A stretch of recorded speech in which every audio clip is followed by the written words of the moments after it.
You ask Tiger to solve. This deals with linear equations with one unknown. The final result is x equals 1 over 50. Let's solve it step by step. Simplify the expression. Move the negative sign from the denominator to the numerator. Expand the parentheses. Break up the fraction. Simplify the fraction. Group all constants on the right side of the equation. Add 1 over 2 to both sides.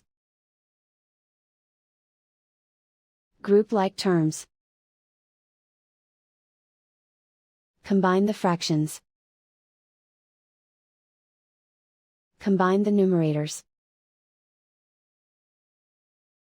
Reduce the zero numerator. Simplify the arithmetic.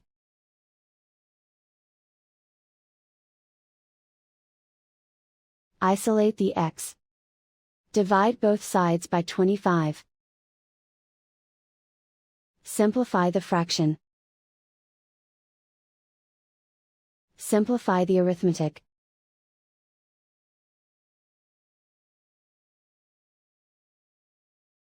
And so the final result is x equals 1 over 50.